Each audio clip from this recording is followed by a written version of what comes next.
Hello friends, कैसे हैं आप सब। उम्मीद है आप लोगों की तैयारी अच्छी चल रही होगी। जैसा कि आप लोगों ने थंबनेल में देखा, 1000 प्रश्नों की श्रृंखला चल रही है, जिसमें से पहले पार्ट में हम लोगों ने 55 प्रश्नों को देख लिया था और आज दूसरे पार्ट में हम लोग लगभग 60 प्रश्नों को और देखेंगे। ठीक है, तो टोटल 110 या 115 प्रश्न हो जाएंगे। तो चलिए शुरू करते हैं। किसके चित्रों में हम ज़्यादातर कलाकार की छवियों को पंछी, मछली और शंभुक के रूप में देख सकते हैं? तो बिल्कुल ठीक, इसका आंसर होगा ए रामचंद्रन। ए रामचंद्रन की एक कृति है ग्रीन लोटस पांड, जो कि अक्सर करके परीक्षा में आती है, तो इसको ध्यान में रखेंगे आप लोग। बात करें गुलाम मोहम्मद शेख की, जिनको शॉर्टकट में जीएम शेख कहते हैं, तो इनकी कृति है बोलती सड़कें और बिकाऊ शहर, जो कि मोस्ट इम्पोर्टेंट है आपकी परीक्षा के लिए, तो इसको भी ध्यान में रखेंगे। नेक्स्ट, बद्रीनाथ आर्य को कला का कौन सा सर्वोच्च पुरस्कार मिला था? आंसर होगा कला रत्न। बद्रीनाथ आर्य भारत के एक जाने माने वॉश पेंटर रहे हैं और इनसे एक प्रश्न आता है कि बद्रीनाथ आर्य यानी कि BN आर्य किस कला विद्यालय से या किस कला संस्थान से जुड़े रहे? तो इसका आंसर आप लोग कमेंट बॉक्स में देंगे और जिनको नहीं पता होगा वो कमेंट बॉक्स में ही पूछ लेगा, मैं वहीं आंसर कर दूंगा। नेक्स्ट, मनमयूर वॉश के कृतिकार कौन है? इसका आंसर होगा बद्रीनाथ आर्य। नेक्स्ट, बद्रीनाथ आर्य के चित्र का शीर्षक चुनिए। बिल्कुल ठीक, आंसर होगा गंगा अवतरण। नेक्स्ट, काले और सफ़ेद रंग के साथ ज्यामितीय अमूर्त चित्रकारी करने वाली कलाकार का नाम बताइए। बिल्कुल ठीक, इसका आंसर होगा नसरीन मोहम्मदी। अर्पिता सिंह का जन्म कब हुआ था? अर्पिता सिंह का जो जन्म है वह 1937 ईस्वी में हुआ था।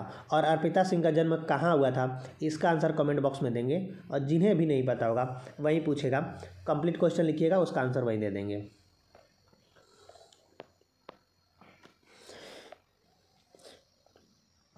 क्वेश्चन नंबर 63, फ्लैक्स 1983 में पेंटिंग बनाई गई, ललित कला अकेडमी नई दिल्ली में रखी हुई है। यह पेंटिंग किसकी है? इसका आंसर होगा अर्पिता सिंह। नेक्स्ट, अर्पिता सिंह की painting figures and flowers 1971 canvas पर तैल किसके संग्रह में है? आपसे यह भी पूछा जा सकता है कि फिगर्स एंड फ्लावर्स जो है किसने बनाई है? तो इसका आंसर होगा अर्पिता सिंह। और लेकिन फ़िलहाल यहाँ पे यह पूछा जा रहा कि फिगर्स एंड फ्लावर्स कहाँ पे रखी हुई है? तो बिल्कुल ठीक, जैसा कि आप लोगों को पता है कि आधुनिक कलाकारों की जो पेंटिंग का संग्रह ज़्यादातर कहाँ रखा गया है, तो आधुनिक कला संग्रहालय नई दिल्ली यानी कि national gallery of modern art, जिसको कि NGMA यानी कि नगमा भी कहते हैं। Next, a women sitting and man standing, एक महिला बैठी है और एक आदमी खड़ा है, तैल माध्यम में किसकी पेंटिंग है? बिल्कुल ठीक, इसका आंसर होगा अर्पिता सिंह। नेक्स्ट, गुलाम मोहम्मद शेख का चित्र अबाउट वेटिंग एंड वांडरिंग किस माध्यम में बनाया गया है? इसका आंसर होगा कैनवास पर तैल रंग। गुलाम मोहम्मद शेख का भी हमने एक विकल्प में जिक्र किया था और उनसे यह प्रश्न आ गया है। ठीक है, स्पीकिंग स्ट्रीट, वही जो मैंने अभी आपको बताया बोलती सड़कें, उसी को अंग्रेजी में क्या बोला जाता है कि स्पीकिंग स्ट्रीट यानी कि बोलती सड़कें किसकी कृति है? तो बिल्कुल ठीक, इसका आंसर होगा गुलाम मोहम्मद शेख। बिकाऊ शहर भी इनका ध्यान में रखेंगे, बहुत बार परीक्षा में आया है, नेट के एग्जाम में मिलान में आता है और TGT PGT KVS अन्य एग्जामों में भी देखने को मिलता है। नेक्स्ट, किस्सा अजीज अजीजा का 1988 कैनवास पर तैल किसका चित्र है? इसका आंसर होगा गुलाम मोहम्मद शेख। नेक्स्ट, चर्चित चित्र कश्मीर किसका 2005 में बनाया गया चित्र कोलाज और स्याही इसका माध्यम है, के कृतिकार कौन है? कश्मीर किसका के कृतिकार कौन है? तो बिल्कुल ठीक, इसका आंसर होगा गुलाम मोहम्मद शेख, जिनको शॉर्टकट में GM शेख भी कहते हैं। और कलाकार, जो भी कलाकार जो हैं उनके शॉर्टकट नाम है तो उनके पूरा नाम भी आप लोग देख के जाएंगे परीक्षा में, क्योंकि पिछली बार जो है फुल नेम से प्रश्न आया था जिसमें मेरा सिलेक्शन हुआ था 2021 में। अब देखें क्वेश्चन नंबर 70, निहारिका पेंटिंग किसने निर्मित की है? बिल्कुल ठीक आंसर होगा गुलाम मोहम्मद शेख। देखिए यहाँ पे जे स्वामीनाथन लिखा है, तो इनका पूरा नाम क्या है कमेंट बॉक्स में आप लोग बताएंगे।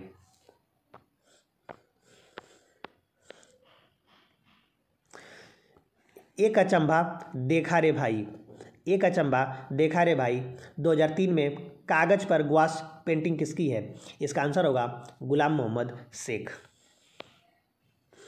गुलाम मोहम्मद शेख ने अपने चित्रों में किस परिप्रेक्ष्य का प्रयोग किया है?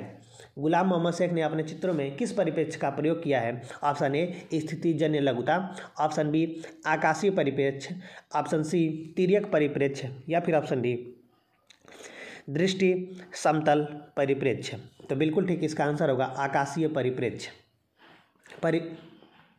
परिप्रेक्ष्य को अंग्रेजी में पर्सपेक्टिव भी कहते हैं। Next, when Champa grew up श्रृंखला चित्रों के रचनाकार कौन है? बहुत ही ये अच्छी पेंटिंग्स है, इसको आप लोग जरूर सर्च करके देखिएगा, है ना। और इस पेंटिंग को बनाया है वह है नीलिमा शेख ने।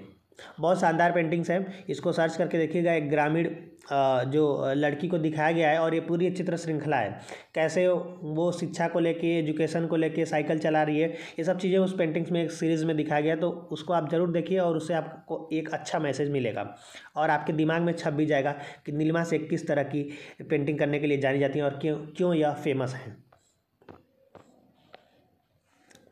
गुलाम मोहम्मद शेख की कलाकार पत्नी नीलिमा शेख की कृतियाँ प्रभावित हैं। ऑप्शन ए मुगल लघु चित्रकला, ऑप्शन बी जापानी उटकट, ऑप्शन सी पाश्चात्य आधुनिकता, या फिर उपरोक्त सभी। तो बिल्कुल ठीक, यह प्रश्न जो है नेट के एग्जाम में सबसे पहली बार इसी तरह विकल्प के साथ आया था। तो इसका आंसर होगा उपरोक्त सभी।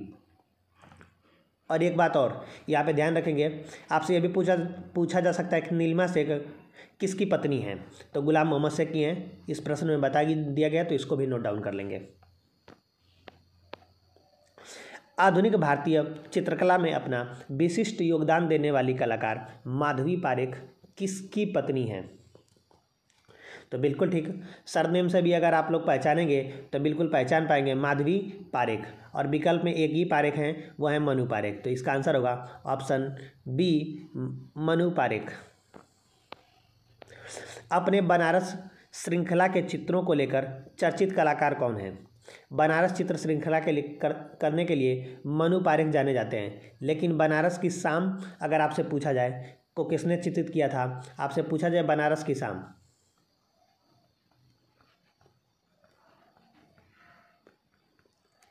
यह प्रश्न मल्टीपल टाइम परीक्षा में आया हुआ है और आप लोगों के नज़र से जरूर गुजरा होगा। तो इसका आंसर कमेंट बॉक्स में देंगे, बनारस की शाम को किसने पेंटिंग किया है। और जिनको नहीं पता होगा वो पूछ लेगा और प्रश्न पूरा लिखेंगे, क्योंकि अक्सर करके बच्चे कहते हैं कि सर क्वेश्चन नंबर 76 का बता दीजिए, क्वेश्चन नंबर 77 का बता दीजिए। तो बेटा इतना याद नहीं रहता कि किस नंबर के क्वेश्चन पे क्या था, लेकिन हाँ अगर पूरा प्रश्न लिखेंगे तो उसका आंसर बता दिया जाएगा। नेक्स्ट देखते हैं, किसके चित्र हाइपर रियलिज्म और फोटो रियलिज्म से संबंधित हैं? इसका आंसर होगा, आप लोग गेस कर ले गए होंगे, विकास भट्टाचार्य। नेक्स्ट, विख्यात कृति विसर्जन 2000 में मिश्रित माध्यम में बनी है और यह किसकी पेंटिंग है? विसर्जन के पेंटर कौन है? तो बिल्कुल ठीक, इसका आंसर होगा विकास भट्टाचार्य।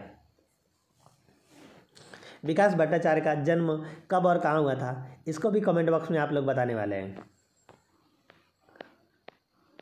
आप लोगों को होमवर्क में बहुत सारा दे रहा हूँ, क्योंकि अब से लगभग मेरे ख्याल से 6 या 7 फैक्ट्स आप लोगों से पूछ लिया हूँ और वो सब कमेंट बॉक्स में आप लोग बताएंगे, जिससे आप लोगों का रिवीजन होगा। और जिनको नहीं पता होगा एटलीस्ट वो रिसर्च करेंगे तो उसका ज्ञान तो हो जाएगा ना एग्जाम से पहले। और मैं केवल जेन्युइन प्रश्न ही पूछता हूँ जिससे कि आप लोगों को बेनिफिट मिले परीक्षा में, है ना। अननेसेसरी प्रश्न मैं पूछता ही नहीं हूँ। अत्यंत चर्चित गेम सीरीज के रचनाकार कौन है? इसका आंसर होगा विकास भट्टाचार्य। नेक्स्ट, कोलकाता क्राई तैल के रचनाकार कौन है? इसका भी आंसर है विकास Bhattacharya.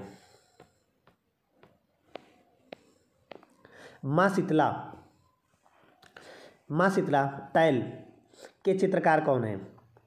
Option A Ram Kumar, option B M F. Husain, option C Vikas Bhattacharya या फिर ऑप्शन डी रणबीर कालेका। बिल्कुल ठीक, इसका आंसर होगा Vikas Bhattacharya. Next, the totem 1971 तैल पेंटिंग किसकी है? इसका भी आंसर होगा विकास भट्टाचार्य।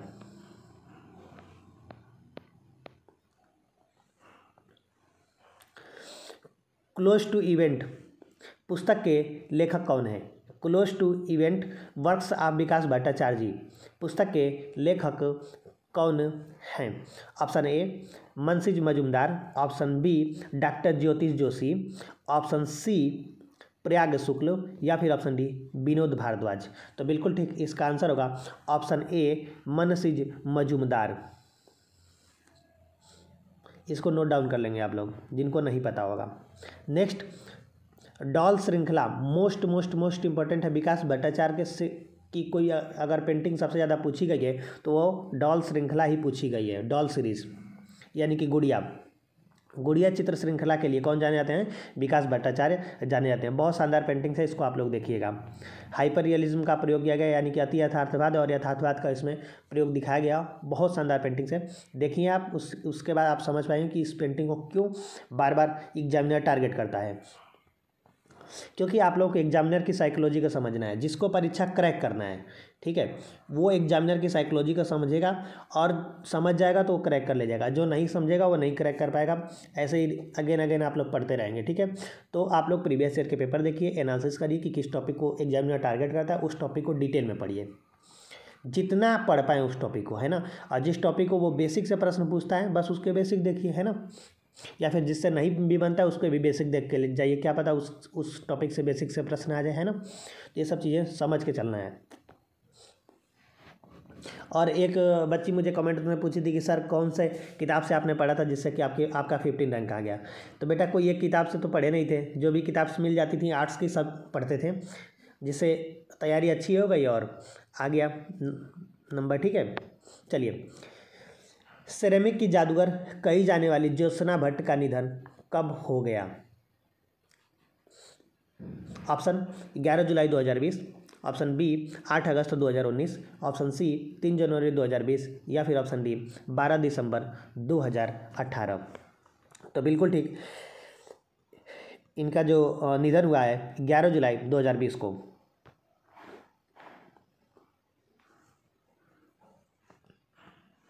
निम्नलिखित में से एक छापाकार प्रिंट मेकर हैं। छापाकार को अंग्रेजी में प्रिंट मेकर कहा जाता है, वो अक्सर करके मैं बता ही चुका हूँ। तो वो जो फेमस प्रिंट मेकर हैं वो हैं प्रोफेसर जयकृष्ण अग्रवाल। और जयकृष्ण अग्रवाल को इंटरनेशनल लेवल पर प्रिंट मेकिंग में ख्याति प्राप्त है, ठीक है। विश्व स्तर पे इनकी पहचान है प्रिंट मेकिंग में। और वर्तमान में लखनऊ में रहते हैं। लखनऊ कला विद्यालय में इन्होंने अध्यापन का भी कार्य किया हुआ है। तो आपसे ये भी पूछा जा सकता है कि जयकृष्ण अग्रवाल किस कला विद्यालय से जुड़े रहे, तो यह लखनऊ कला विद्यालय से जुड़े रहे, यह भी आप लोग ध्यान में रखेंगे। रघु राय किस रूप में प्रसिद्ध हैं? बिल्कुल ठीक, आसान प्रश्न है, आप लोगों को पता ही होगा। यह एक जाने माने फोटोग्राफर हैं। शहर 1984 कैनवस पर तैल किसका चित्र है? Option A Amritlal Begad, option B Sudhir Patwardhan, option C Ram Kumar या फिर ऑप्शन डी गणेश पाइन। बिल्कुल ठीक, इसका आंसर होगा सुधीर पटवर्धन। सुधीर पटवर्धन को आप लोग जरूर देख के जाइएगा। इनसे पिछली 2 बार से इनसे प्रश्न आ रहा है। सुधीर पटवर्धन, समीर मंडल, इन लोगों को आप लोग देख के जाइएगा। प्रयास करूंगा कि इन लोगों का डिटेल वीडियो भी मैं बना दूं, है ना। इनकी कुछ पेंटिंग्स और इनके जीवनी वगैरह के बारे में, इनकी क्या क्या उपलब्धियाँ हैं। और टीजीटी वाले अपनी रफ्तार बढ़ा लीजिए, परीक्षा जो है अब कभी भी हो सकता है ना, मार्च के बाद। ईरानी रेस्तरां चित्र किसका है? किस माध्यम बनाया? तो कैनवास पर तैल माध्यम में बनाया 1977 में। और इसका आंसर होगा सुधीर पटवर्धन। नेक्स्ट, यहाँ पे थोड़ा सा टाइपिंग मिस्टेक है। सुधीर पटवर्धन की कृतियों पर किस पाश्चात्य कलाकार का प्रभाव दिखता है? बहुत शानदार प्रश्न है। इसका आंसर होगा लेंझे। नेक्स्ट राइट 1996 में और ट्री 1995 इत्यादि चित्रों के चित्रकार कौन है? बिल्कुल ठीक, सुधीर पटवर्धन। विख्यात चित्र पोखरन के चित्रकार कौन है? बहुत शानदार पेंटिंग्स है, इसको भी आप लोग देखेंगे और बहुत मोस्ट इंपॉर्टेंट है। तो इसका आंसर होगा ऑप्शन डी, सुधीर पटवर्धन। मुंबई की लोकल ट्रेनों को किसने प्रमुखता से चित्रित किया?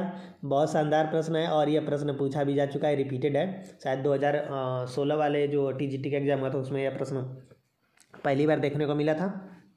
इसका आंसर होगा ऑप्शन ए, सुधीर पटवर्धन। अब बात करें अवधेश मिश्र की, तो यह अपने बेजुका चित्र श्रृंखला के लिए जाने जाते हैं। वर्तमान में जो शकुंतला मिश्रा विश्वविद्यालय जो है लखनऊ में, वहाँ पर यह विभागाध्यक्ष हैं। नेक्स्ट, निम्नलिखित में से कौन एक जल रंग माध्यम के प्रसिद्ध चित्रकार हैं? निम्नलिखित में से कौन एक जल रंग माध्यम के प्रसिद्ध चित्रकार हैं? अभी समीर मंडल का हमने जिक्र किया था, उनसे प्रश्न आ गया, तो समीर मंडल हैं जल रंग माध्यम के प्रसिद्ध चित्रकार और बहुत अच्छा वाटर कलर में या जो कि पेंटिंग्स बनाते हैं, तो इनको आप जरूर देखिएगा। लैंडस्केप इनके बहुत शानदार हैं। भारतीय मूल के ब्रिटानी शिल्पकार हैं? आंसर होगा अनीस कपूर। इनको आप लोग जानते हैं और इनकी कुछ जो कि इंस्टॉलेशन है वो भी बहुत ज़्यादा फेमस है, तो जिसमें से क्लाउड गेट पूछा जाता है, अक्सर करके क्लाउड गेट ही पूछा जाता है। और ये कहाँ से प्रश्न निकल के आया था? तो नेट के एग्जाम में से जो है कि यह प्रश्न निकल कर आया था।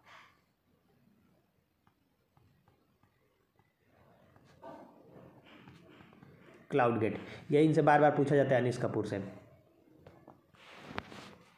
नेक्स्ट, आर्सेलर मिट्टल ऑर्बिट स्टैनफोर्ड जो लंदन में स्थित 114.5 मीटर ऊंची मूर्ति और पर्यवेक्षण टावर है, उसको किसने डिजाइन किया था? तो बिल्कुल ठीक, इसका आंसर होगा अनीस कपूर एवं सेसिल बाल्मोर।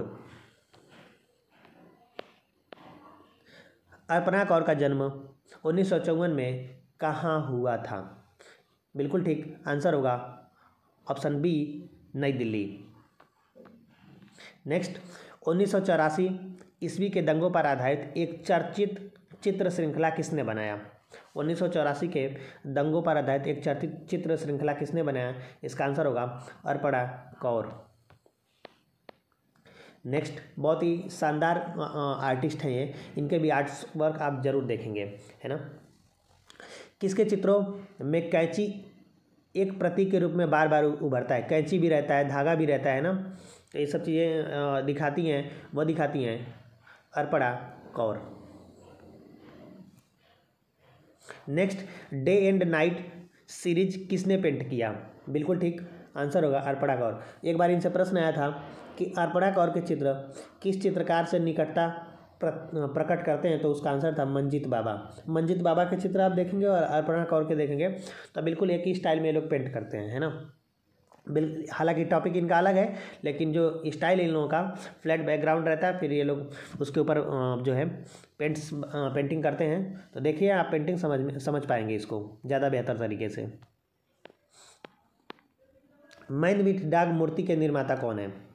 मैन विथ डॉग मूर्ति के निर्माता जो हैं वो हैं ध्रुव मिस्त्री। नेक्स्ट, निम्नलिखित में से एक वॉश माध्यम के प्रसिद्ध चित्रकार है? निम्नलिखित में से वॉश पेंटर कोई है जिसमें से फेमस कौन है इसमें वॉश पेंटर? तो बिल्कुल ठीक, वह है डॉक्टर राजेंद्र प्रसाद।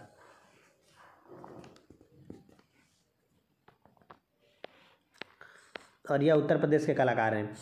ख्यात चित्र महालक्ष्मी जिसे धातुई किवाड़ पर चित्रित किया गया है, उसके रचनाकार कौन हैं?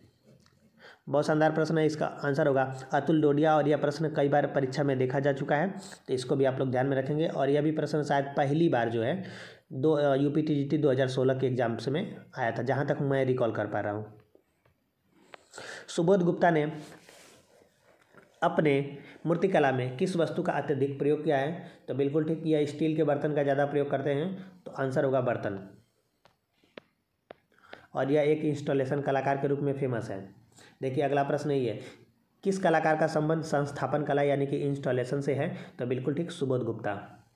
नेक्स्ट, राष्ट्रीय आधुनिक कला संग्रहालय नई दिल्ली के प्रांगण में स्थापित विख्यात इंस्टॉलेशन बरगद का पेड़ स्टेनलेस स्टील में किसके द्वारा निर्मित किया गया? तो बिल्कुल ठीक, बरगद का पेड़ बहुत बहुत फेमस है। आप लोग नेशनल गैलरी मॉडर्न आर्ट में जाएंगे तो आपको उसके प्रांगण में देखने को मिलेगा, और उसको जो है बनाया है सुबोध गुप्ता ने।